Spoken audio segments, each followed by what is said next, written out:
Shabbat Shalom, hermanos. Hoy vamos a continuar el estudio de la epístola o la primera epístola a los hermanos de Corinto en su capítulo 3. Vamos a ver el resumen de lo que vimos en el capítulo 2. El capítulo 2, Pablo recuerda que no anunció el evangelio con el prestigio de la elocuencia ni con sabiduría humana. Es decir, que no llegó a Corinto a recibir aplausos por la elocuencia de su discurso, sino que sus palabras estaban centradas en el Mesías crucificado. ¿Para qué? Para que la fidelidad de los creyentes no descansara en las palabras de Pablo, sino en el poder de Dios. Explica Pablo que sí existe una sabiduría verdadera, no humana, pero que es la sabiduría de Dios oculta para el mundo y revelada por medio del Ruach HaKodesh. Esta sabiduría no puede alcanzarse por razonamiento humano, solo el Espíritu de Dios la revela a quienes pertenecen a Él. Por eso el ser humano natural no puede comprender las cosas de la mente de Dios, mientras que el creyente espiritual puede discernirlas. El capítulo 2 culmina afirmando que los creyentes poseen la mente del Mesías, es decir, la capacidad dada por el poder de Dios, su mente, para comprender y vivir según la perspectiva de Dios. Así termina el capítulo 2. Ahora entramos al capítulo 3 y leemos el verso 1 y 2 que dicen: Así como yo, hermanos, no pude hablarles como a espirituales, sino como a carnales, como a niños en machía, les di a beber leche, no alimento sólido, porque todavía no podían recibirlo. Al final del capítulo 2, Pablo estableció que en la congregación de Corinto habían dos categorías de creyentes: los que maduraron en la emuná y transformaron su mentalidad a la mente de Mashiach, y los que eran hombres naturales, o como dicen algunas traducciones, animales, que vivían según la mentalidad con que llegaron a la congregación. Con base en estas categorías, el apóstol inicia el capítulo 3 diciendo: Así que yo, hermanos, no pude hablarles como a espirituales, sino como a carnales, como a niños en Machía.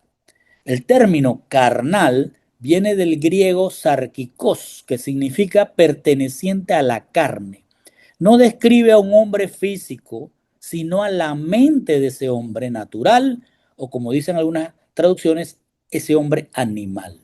Y abarca un conjunto de pensamientos, emociones, memoria, conciencia, prejuicios y personalidad. En esta porción, Pablo se dirige a ellos diciendo que no puede hablarles como espirituales. Esto significa que un hombre natural no recibe en el Ruach HaKodesh, la mente de Mashiach. Por lo tanto, no pueden discernir lo que edifica de lo que destruye.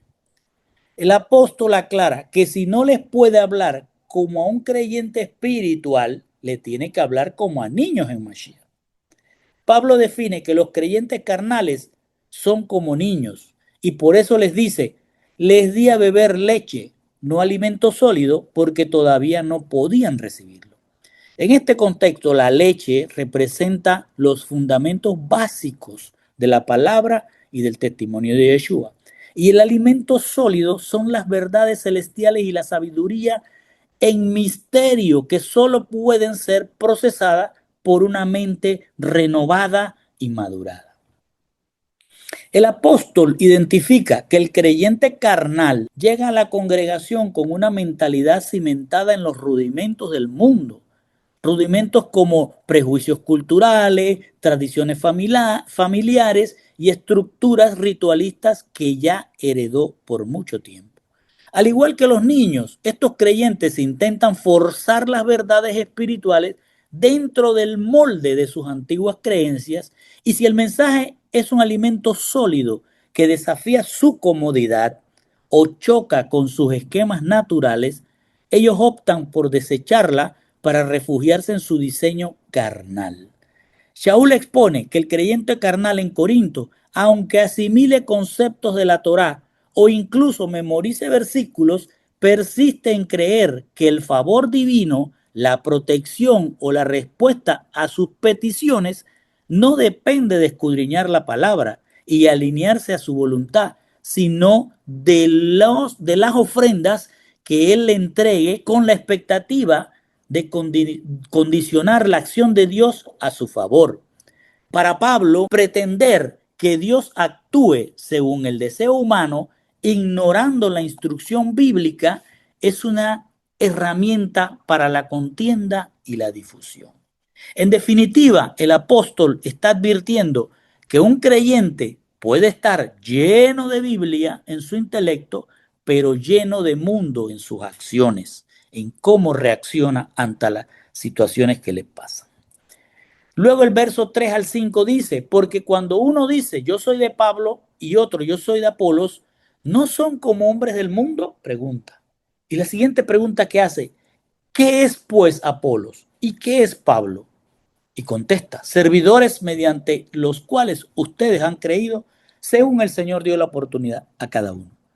Mire, Shaul ha establecido que a los hermanos que se consideran ellos mismos como espirituales, sin serlo en realidad, no se les puede hablar como a maduros, sino como a carnales, pues sus testimonios los delatan. Para reforzar esta confrontación, el apóstol expone el síntoma más agudo de su mundanidad, que es el sectarismo, es decir, el testimonio de la mundanidad de el creyente carnal es el sectarismo. Por eso Pablo agrega, porque cuando uno dice yo soy de Pablo y otro yo soy de Apolo, pregunta él, ¿no son como hombres del mundo? Pablo continúa entonces con estas preguntas, confrontando al creyente carnal, exponiendo cómo su inmadurez, manifestada en celos y contienda, desemboca inevitablemente en un testimonio de división. En su ceguera espiritual, unos dicen ser de Pablo y otros de Apolo, fragmentando el cuerpo de Machía. Ante esto, Shaul lanza una pregunta retórica. ¿No son como hombres del mundo? Con este cuestionamiento, el apóstol revela la realidad de estos creyentes. ¿Cómo puedo hablarles como a espirituales si sus acciones, es decir, su testimonio, ha fracturado la unidad? Pablo les hace ver que esta mentalidad de división y exclusivismo es la prueba más grande de que operan bajo la lógica del sistema mundano, careciendo de la transformación espiritual que producen los frutos de Ruach HaKodesh. Para que comprendan el error de su sectarismo, Pablo lanza una pregunta clave. ¿Qué es pues Apolo y qué es Pablo? Aquí es fundamental observar que Pablo no pregunta quiénes son Apolos y Pablo, sino qué son. Con esto despoja a cualquier líder de adjudicarse el honor de ocupar el puesto de Yeshua en la congregación para jactarse de cualquier superioridad personal y asimismo le responde, ¿no son ellos solo siervos por medio de los cuales ustedes llegaron a creer? Y cierra diciendo, según el Señor dio oportunidad a cada uno. Con estas palabras, Shaul enfatiza que ni él ni Apolos ocupan el lugar de el Mesías. Ellos son servidores enviados con un propósito específico, ser los canales de la instrucción que el Señor desea revelar. Pablo subraya que sin importar si el creyente es carnal o espiritual, a todos se les ha otorgado por pura gracia la oportunidad de abandonar sus viejas estructuras y alinearse al diseño divino. A través de la labor de Pablo y Apolos, Dios no está exaltando a hombres, sino ofreciendo a cada miembro de la congregación el acceso a través de estos líderes a la justificación, la santificación y la redención. Así, la función del siervo no es retener la gloria, sino facilitar la educación para que cada uno alcance la transformación que solo proviene del Señor. Dice el verso 6 al 8. Yo planté, Apolo regó, pero Dios ha dado el crecimiento. Así que ni el que plantó ni el que riega es algo, sino Dios que da el crecimiento. Ahora bien, El que planta y el que riega son una misma cosa, pero cada uno recibirá su propia recompensa conforme a su propio trabajo.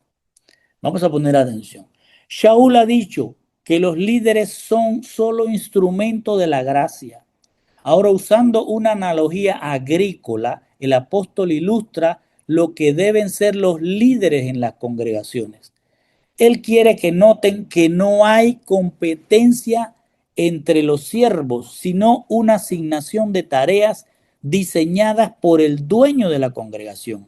Por eso, Shaul detalla la dinámica de su labor diciendo: yo planté, Apolo regó, pero el crecimiento lo ha dado Dios. Con esta declaración, el apóstol enseña que la madurez de la congregación no depende de la preferencia por un maestro sobre otro, sino de reconocer que cada uno cumple una etapa necesaria. Es decir, que cada maestro cumple una etapa necesaria en un solo proceso espiritual. Pablo puso el fundamento, es decir, la semilla de la Torá y el testimonio de Yeshua, y Apolo dio continuidad a esa instrucción, lo que es el riego. Pero la vida y la transformación interna, es decir, el crecimiento, son una jurisdicción exclusiva del Creador. Por eso concluye: así que ni el que planta ni el que riega es algo, sino Dios que da el crecimiento. Con esto desmantela cualquier idolatría hacia los líderes. Al aclarar que el que planta y el que riega son una misma cosa, Shaul establece que tanto él como Apolos son iguales en su humanidad y en su absoluta dependencia de Yeshua. No importa quién sembró la semilla de la Torá o quién dio la continuidad al trabajo. Lo verdaderamente trascendental es que Dios, por pura gracia, ha escogido al creyente para recibir la instrucción. En este diseño, el énfasis no debe recaer en el obrero que trabaja el suelo, sino en el dueño de la tierra. Él es quien posee el presupuesto espiritual, que es la gracia, el poder y la vida, necesarios para que germine y crezca aquello que él mismo ordenó sembrar y regar.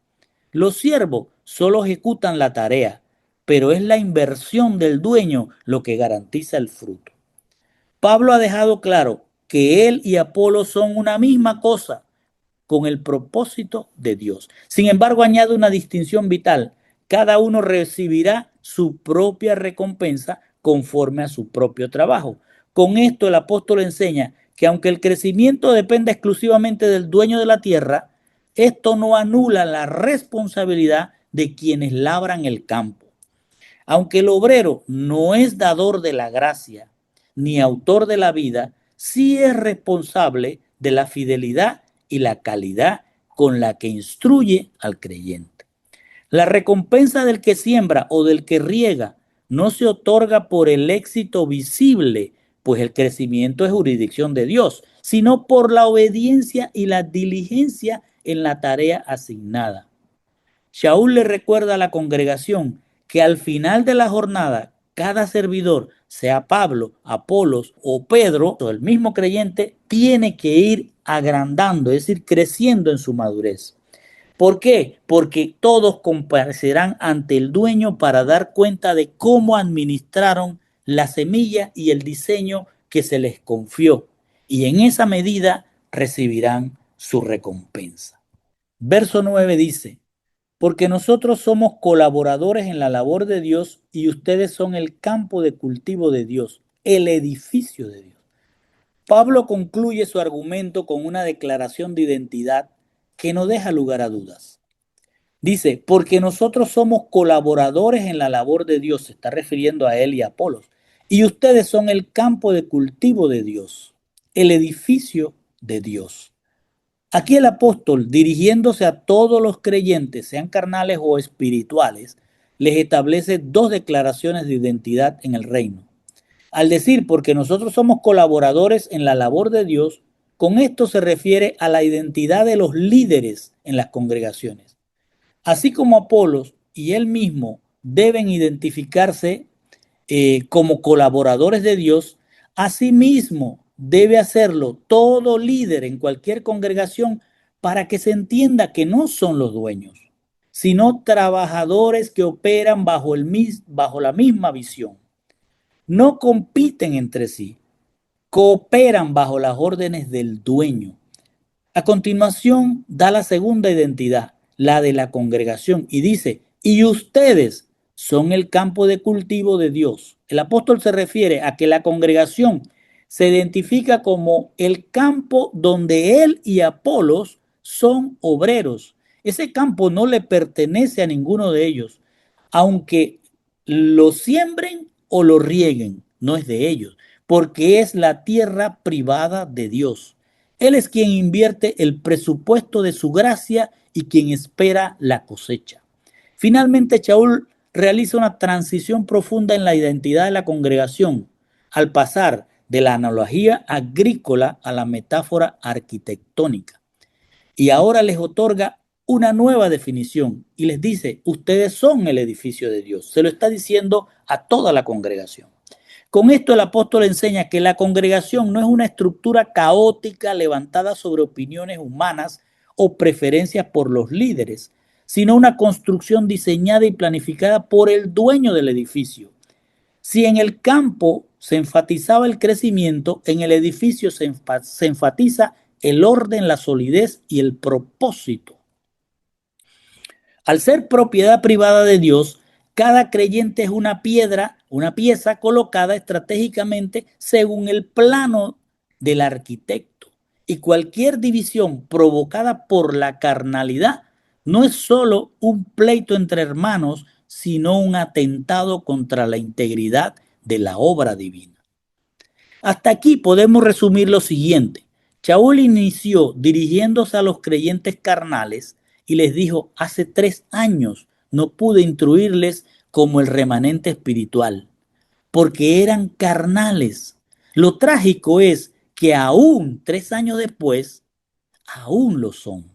Su testimonio de división los delata. Siguen a hombres como si fueran el Mesías, ignorando que los líderes somos solo servidores del dueño de la congregación.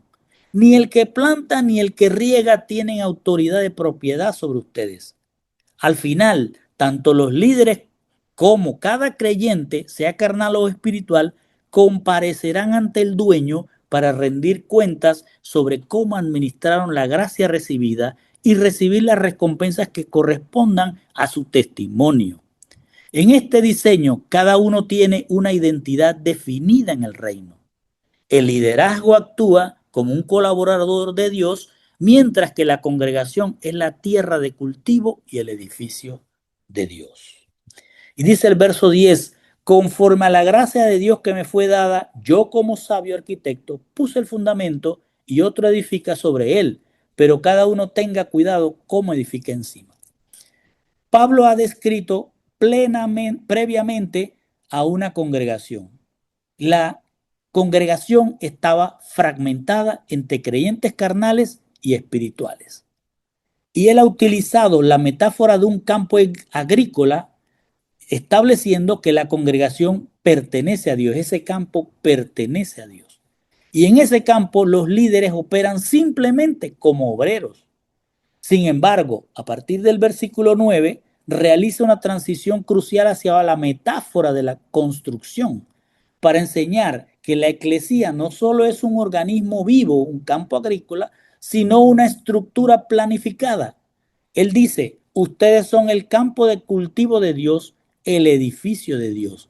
Y ahora agrega, conforme a la gracia de Dios que me fue dada, yo como experto arquitecto puse el fundamento y otro edifica sobre él. ¿Sobre qué? Sobre el fundamento. Con estas palabras, Shaul introduce la responsabilidad técnica en la edificación de la comunidad. Su argumento subraya que no basta con reconocer la naturaleza espiritual del edificio. Es vital comprender cómo se construye ese edificio. Por ello inicia afirmando, conforme a la gracia de Dios que me fue dada. Él está aclarando que su competencia técnica no emana de su propio intelecto o diseño humano, sino de las especificaciones divinas que Yeshua le reveló al llamarlo por gracia. A continuación, Pablo agrega, yo como experto arquitecto puse el fundamento. La frase experto arquitecto en griego es sophos arquitectón, donde sophos se refiere a tener una habilidad o destreza, es decir, ser experto en una determinada actividad. Y arquitectón, que en aquel tiempo se refería a esta palabra no arquitecto como hoy, sino al maestro de obra, quien era responsable de que la piedra angular de la construcción estuviera perfectamente escuadrada. Pues de ello dependía que todo el edificio no se desplomara. Además, el maestro de obra supervisaba que cada piedra estuviera en su lugar. Esto significa que Pablo es la semejanza de un maestro de obra, no un arquitecto.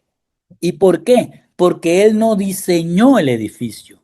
Él está poniendo solo los fundamentos. El edificio lo diseñó Dios. Es Dios el arquitecto. Cuando dice yo como maestro de obra puse el fundamento, se refiere a que su responsabilidad en la construcción es asumir el rol del experto que garantiza la alineación perfecta de las piedras del cimiento con base en la piedra angular, que es Yeshua, estableciendo con esto el estándar sobre el cual cualquier otro líder debe continuar alineando las piedras.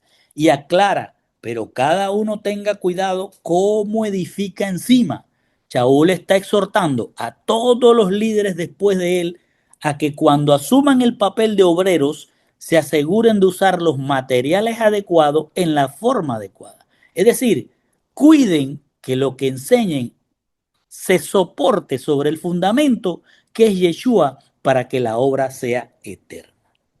Y dice el verso 11 y 12, pues nadie puede poner otro fundamento que el que ya está puesto, el cual es Yehoshua Hamashiach.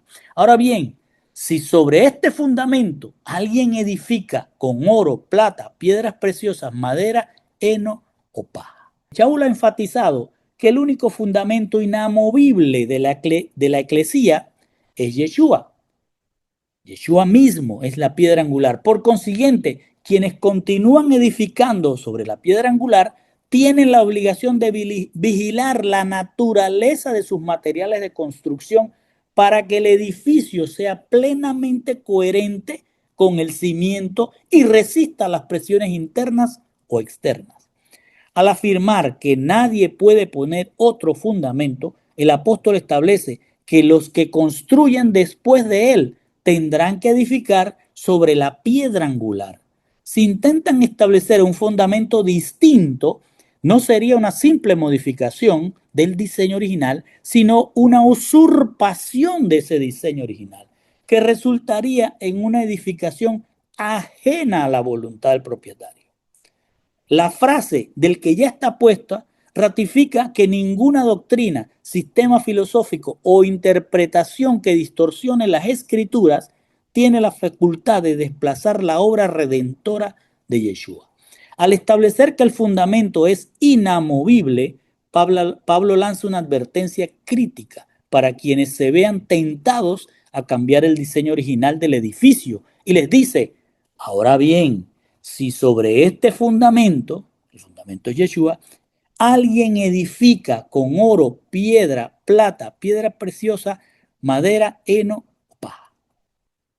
Con esto Pablo hace una referencia metafórica al levantar un edificio con materiales de calidad, durabilidad y resistencia al fuego o con materiales que se van degradando en calidad, se dañan con el tiempo y no resisten el fuego.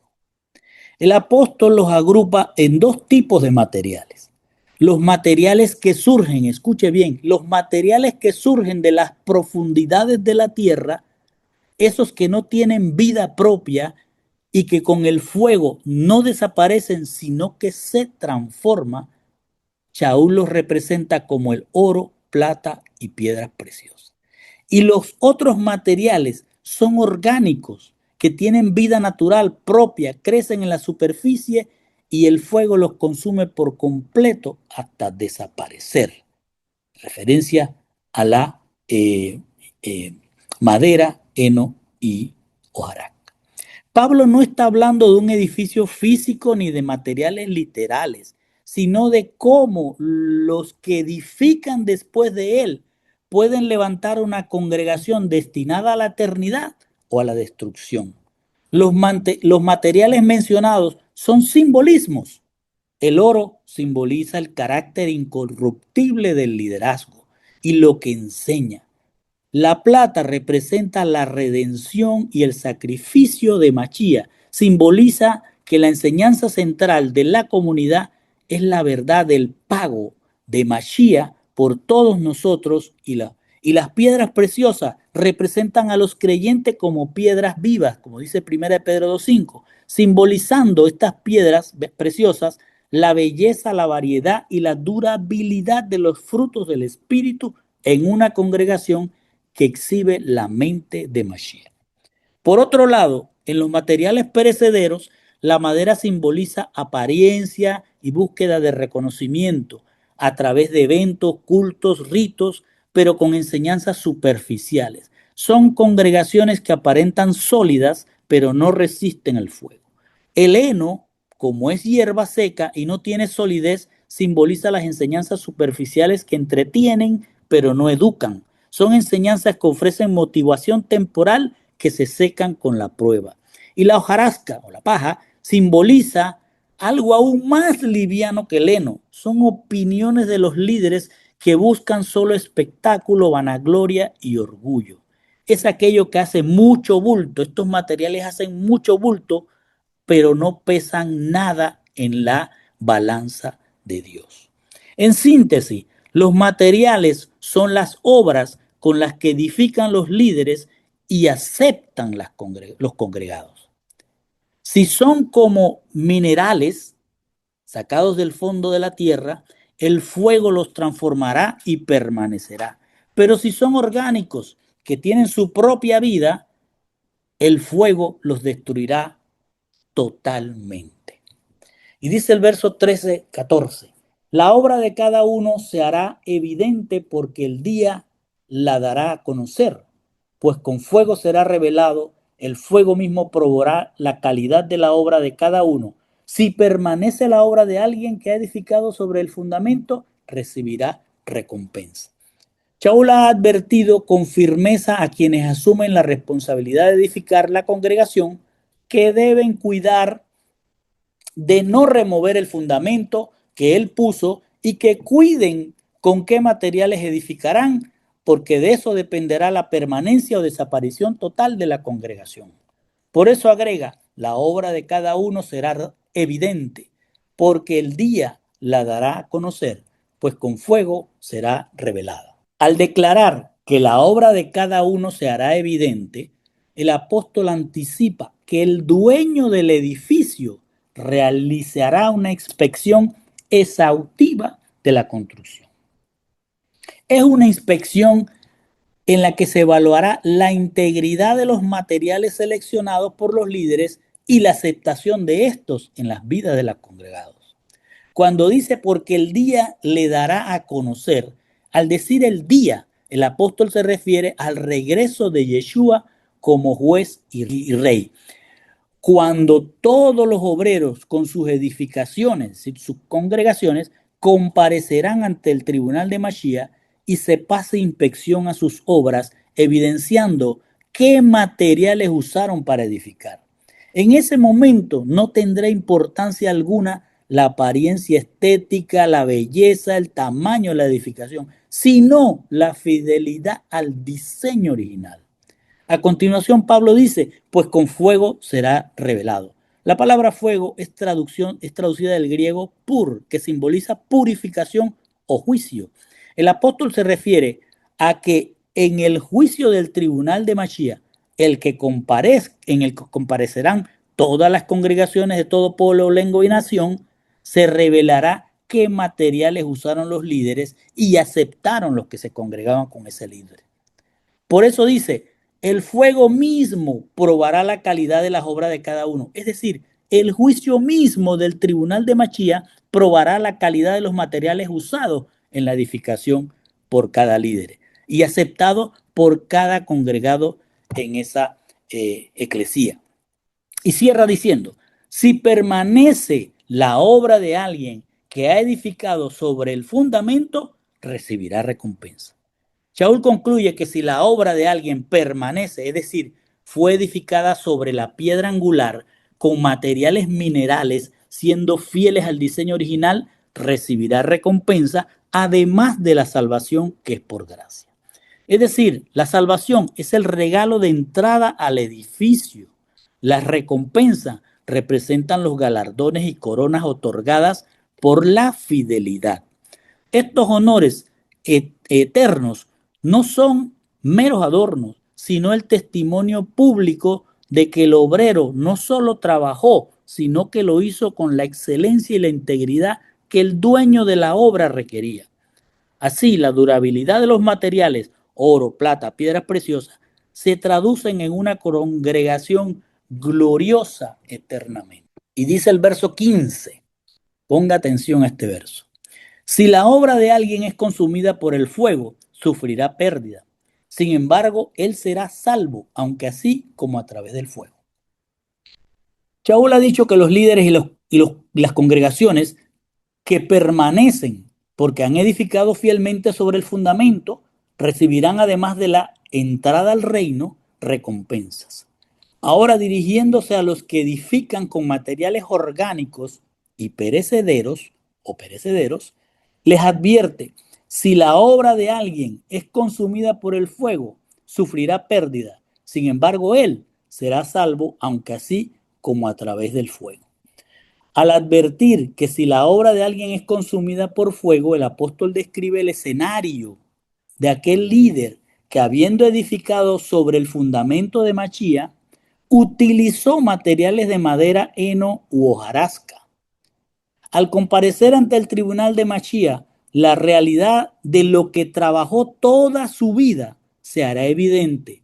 Se presentará con una congregación que construyó sobre la piedra angular, pero al edificar sobre ese cimiento lo hizo con materiales que no resisten la purificación del fuego, es decir, del juicio de Machía. Por lo tanto, todo lo que él edificó será consumido totalmente y su obra no prevalecerá. Por eso agrega, sufrirá pérdida. En este contexto, la frase sufrirá pérdida emplea el término griego semió, que en el ámbito legal y comercial de la época se refería a una multa severa, un castigo financiero o la pérdida total de la inversión. El texto indica que quien presente obras de pura apariencia, llenas de aplausos, con doctrinas de entretenimiento, emoción, vanagloria y orgullo, perderá absolutamente todo lo que construyó.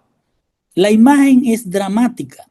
Es como una persona que logra escapar de su casa, que le ha entrado un fuego, está en llama, él sale corriendo, logrando salvar únicamente su vida, pero viendo cómo todo su patrimonio y esfuerzo se reducen a cenizas, terminando él como un damnificado y sin recompensa.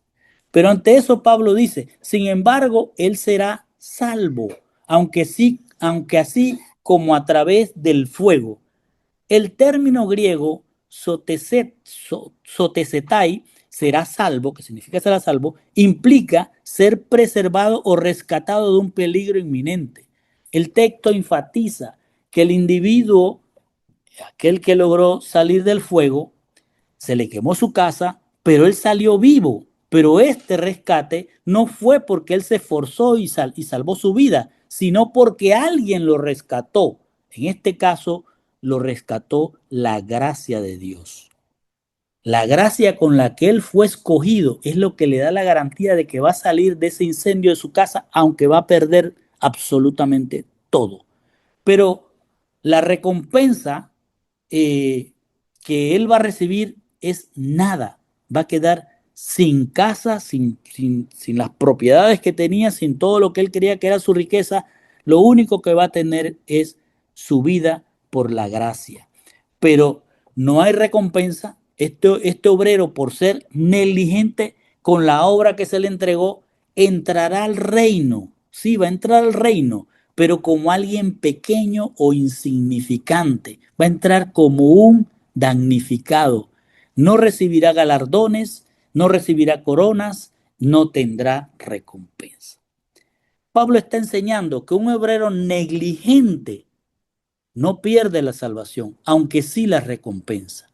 Pero cuando este obrero se pasa de obrero negligente a obrero apóstata o hacedor de la no Torah, anomía, no solo pierde todo por lo que trabajó, sino también la salvación. Los obreros apóstatas son aquellos que quitan el fundamento de Machía en las congregaciones para establecerse el de ellos mismos.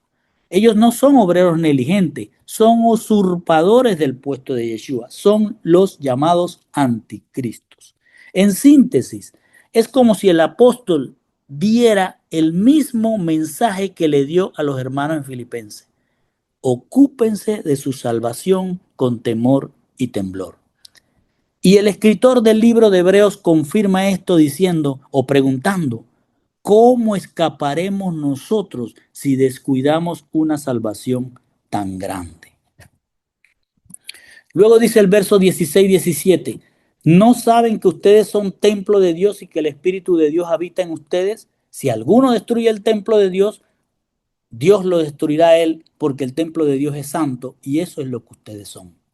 Shaul ha descrito a la congregación como un terreno donde se siembra y se riega, o como un edificio que se levanta sobre un fundamento, y en ambos casos el énfasis recae en que tanto el campo como la estructura pertenecen exclusivamente a Dios. Usando estas metáforas, el apóstol advirtió respecto a la responsabilidad y conducta que deben asumir los obreros. Ahora el apóstol va a enfocarse en la responsabilidad de la congregación, de los que se congregan allí. Por eso pregunta, ¿no saben que ustedes son el templo de Dios? La palabra templo se tradujo del griego naos, que se refiere específicamente al santuario interior, al lugar santísimo, el recinto sagrado donde se manifestaba la presencia divina. Con este término, el apóstol revoluciona la comprensión del culto que se hacía en el templo de Jerusalén. Shaul establece que para la congregación de Mashiach, la presencia de Dios ya no está limitada a un edificio de piedra al que se debe acudir para visitar a Dios. Ahora nosotros mismos, dice Pablo, somos el lugar de su habitación. El énfasis de Pablo es que el pueblo redimido ha pasado de ser un espectador del templo a convertirse en el templo mismo y su parte interior, la mente, es decir, el santuario. Pablo está diciendo el cuerpo del creyente espiritual, su cuerpo físico es el templo, pero el lugar santísimo de ese templo es su mente. Con esta declaración, Shaul eleva la responsabilidad de los congregados, pues cada pensamiento y acción ocurre dentro del recinto sagrado, es decir, del santuario, donde él habita, donde él, como el Espíritu de Dios habita, es decir, como la mente de Machía habita en ese lugar santísimo que ahora Shaul está diciendo que es la mente del creyente espiritual. La advertencia no es solo por errores de seguir palabras de hombre, sino que esos errores provoquen la profanación del santuario. Es decir, que el creyente, sabiendo que Dios habita en él, exhiba un mal testimonio. Pablo ha dicho anteriormente, el campo, la responsabilidad de sembrar y regar es de los obreros. Acá está diciendo la responsabilidad del santuario es de cada uno. Ya no somos obreros, somos el santuario. Por eso a continuación advierte, si alguno destruye el templo de Dios, Dios lo destruye a él. Pablo no se refiere a un daño físico, sino a la destrucción interna mediante divisiones, contiendas, filosofías humanas y toda práctica que rompe la unidad del cuerpo. Si los creyentes hacen eso, Dios mismo se levanta como fuego consumidor. A continuación, Shaul va a aclarar por qué Dios actúa de esa forma y dice, porque el santuario de Dios es santo. Significa que Dios apartó la congregación exclusivamente para él. Y al decir, y Y eso es lo que ustedes son. Son santuarios, son morada de Ruach HaKodesh y son propiedad apartada para Dios. Por eso, crear celos y contienda es profanar el santuario del templo de Dios. Y dice el 18, nadie se engaña a sí mismo. Si alguien de ustedes se cree sabio, según este mundo, hágase necio a fin de llegar a ser sabio. Pablo continúa con el mismo argumento y se encamina a la conclusión, pasando de la advertencia colectiva a una confrontación directa y personal con los que Dios ha escogido como su santuario. La advertencia colectiva fue que sus testimonios no profanen el santuario. Ahora Shaul confronta la raíz de esa profanación, el orgullo intelectual. Por ello lanza un mandato ético. Nadie se engañe a sí mismo. El apóstol no dice que nadie los engañe, sino nadie se engañe a sí mismo. Con esta precisión, Shaul identifica que la verdadera raíz de la profanación del santuario no es una amenaza externa, sino el autoengaño que nace en el interior del creyente y el obrero de la congregación. Es creer que por fe humana, sin fidelidad y sin transformación, se es salvo. Pablo está haciendo un llamado a la honestidad espiritual. Por eso lanza la exhortación. Si alguien se cree sabio según este mundo, Shaul está confrontando la sabiduría del mundo versus la sabiduría de Dios. La sabiduría del mundo es la que está basada en el ego y la aprobación social, mientras que la de Dios es la que está en su palabra. El que se cree sabio según el mundo es el que habla mejor, el que tiene más conocimiento o el que impresiona más. Debido a esto, algunos creyentes en Corinto empezaron a cambiar su fidelidad de Yeshua hacia estos sabios del mundo, por lo que surgieron las divisiones. Ante esto, Pablo lanza una frase radical: háganse necios. Recordemos que para los sabios del mundo, esos que eran llenos de conocimiento, elocuencia, el mensaje del sacrificio para ellos, el mensaje de Mashiach en la cruz, era una locura o necedad. Así que Shaul está diciendo a esos que se creen sabios y a sus seguidores que renuncien al ego y acepten que han sido salvos por el sacrificio de Mashiach en la cruz, aunque con esa acción se hagan necio ante los ojos de los demás, porque esto los convertirá entonces en sabios, pero de la sabiduría de Dios. Por eso dice, háganse necios a fin de ser sabios. En síntesis, Shaul advierte, nadie se engaña a sí mismo. El autoengaño de los corintios consistía en pretender ser sabios mientras seguían operando bajo la sabiduría del mundo, profanando así el santuario de Dios. Entonces los exhorta, si alguno desde su ego se cree sabio, debe hacerse necio, renunciar a su orgullo y aceptar la aparente locura del sacrificio de Yeshua. Solo al ser visto como un necio, como un loco ante el mundo, comienzas a ser verdaderamente sabio ante Dios. Y dice el 19 y 20, porque la sabiduría de este mundo es necedad ante Dios, pues escrito está, Él es el que prende a los sabios en su propia astucia. Y también el Señor conoce los razonamientos de los sabios, los cuales son inútiles. Vamos a entender. Pablo ha dicho que las mentes de sus congregados son el santuario de su templo. Ya no hay un templo físico para visitar a la presencia de Dios, porque Dios habita en nosotros y nuestra responsabilidad es no profanar el santuario con pensamientos que rompan la unidad del templo. Ahora, usando las escrituras, va a sustentar lo que acaba de decir y para ello expresa, porque la sabiduría de este mundo es necedad ante Dios. Con estas palabras, Pablo invierte completamente la perspectiva humana. El pensamiento del mundo, o en el pensamiento del mundo, los sabios son los intelectuales, los elocuentes, los influyentes, mientras que para ellos los necios, es decir, los seguidores de Mashiach, son simples, son gente débiles y sin prestigio. Pero el apóstol está aclarando que desde la perspectiva de Dios ocurre lo contrario. Shaul no dice que la sabiduría humana sea inútil en la práctica. lo que afirma es que no sirve para conocer a Dios ni para edificar su santuario, porque está basado en el orgullo, en el ego. Por eso ante Dios esta sabiduría resulta necedad. Para sostener este argumento, el apóstol cita primero a Job 5:13 y dice, él prende a los sabios en su propia astucia.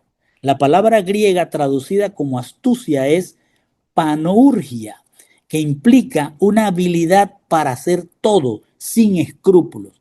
Shaul está diciendo que los sabios de este siglo confían en su capacidad para prever, manipular y controlar la creación según sus propios diseños. Sin embargo, Dios permite que esa misma astucia se convierta en su propia trampa. ¿Cómo se creen que pueden controlar la creación de Dios? Al citar a Job, Pablo revela que el ego humano, en su pretensión de dominar el orden creado, termina enredándolos en la red de sus propias maquinaciones. A continuación, Shaul cita el Salmo 94:11 y dice, el Señor conoce los razonamientos de los sabios, los cuales son inútiles. La palabra griega para inútiles es mataios. Se refiere a algo que carece de sustancia, de valor eterno o de resultado real ante el juicio de Dios. Es decir, que es algo vano ante los ojos de Dios. Shaul está diciendo que Dios escudriña lo más profundo. Él ve los razonamientos humanos y no se deja deslumbrar. Nada de lo que impresiona al mundo impresiona a Dios. Por eso Pablo califica estos pensamientos como inútiles. Son razonamientos que alimentan el ego, pero que ante Dios carecen de propósito y poder transformador. Y en el día, es decir, en el día del regreso de Mashiach, en el día del tribunal de Mashiach, no servirán estos razonamientos para salvación. En síntesis, Pablo está usando la escritura, citando a Job y Salmos, para enseñar que la sabiduría humana sin Dios termina siendo inútil, autodestructiva e incapaz de producir vida espiritual o vida eterna. Dice el 21 al 23. Así que nadie se jacte en los hombres, porque todo es de ustedes, ya sea Pablo o Apolos o Kefas o el mundo o la vida o la muerte o lo presente o lo porvenir, todo es suyo y ustedes de Mashiach y Mashiach de Dios. Entendamos esto. Tras distinguir entre creyentes espirituales y carnales y explicar la labor de los obreros con la metáfora del campo, Shaul utiliza la imagen del edificio para establecer una verdad central. La congregación tiene un único fundamento inamovible, Yeshua. Sin embargo, la calidad de lo que se edifique sobre esa base, sobre esa piedra angular, no es opcional. Los materiales eternos o perecederos determinarán ante el tribunal de Mashiach si el obrero recibe recompensa o sufre pérdida. Siguiendo esta línea, Pablo afirma que la congregación es el templo de Dios y que la mente del creyente constituye el santuario, el lugar santísimo donde habita su presencia. Por ello advierte que quien daña la unidad mediante sabiduría carnal o divisiones profana el santuario. Y como el templo pertenece a Dios, él mismo destruirá a quien intente corromperlo. Así queda establecida una verdad firme. Los creyentes, hechos morada divina, son propiedad de Dios y están bajo su protección. Con eso concluye exhortando a no autoengañarse con la sabiduría del mundo, sino a buscar la sabiduría de Dios, aunque parezca necedad, recordando que la sabiduría humana sin él termina siendo inútil, autodestructiva e incapaz de producir salvación.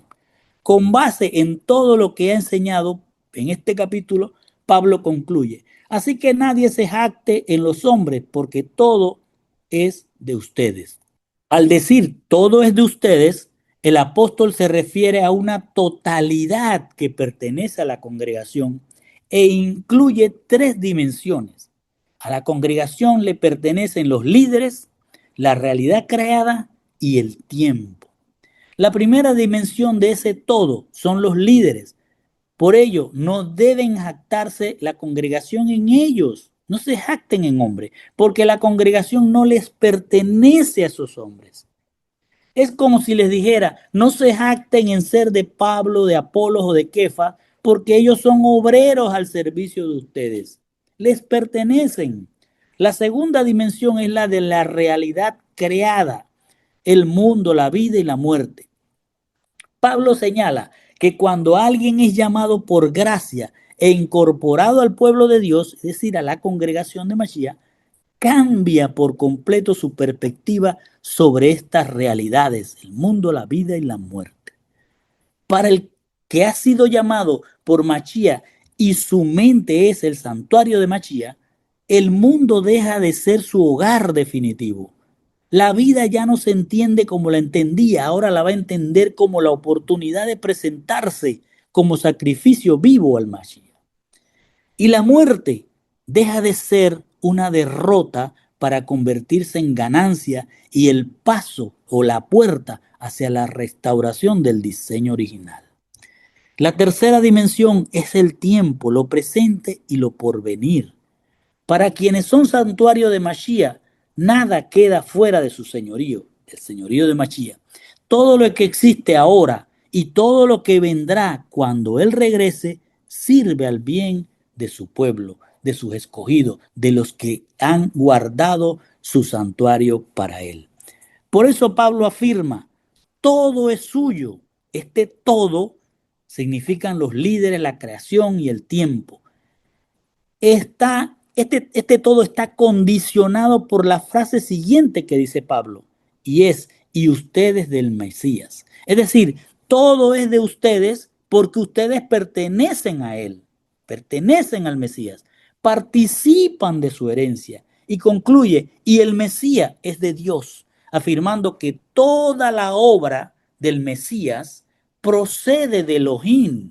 ¿Por qué? Porque ese es su plan. No es que el Mesías pertenece a un Dios, es que el Dios se hizo Mesías, es su obra para que nosotros seamos su santuario, para que tengamos la herencia, porque todo eso es su plan. Y con esto, mis hermanos, terminamos.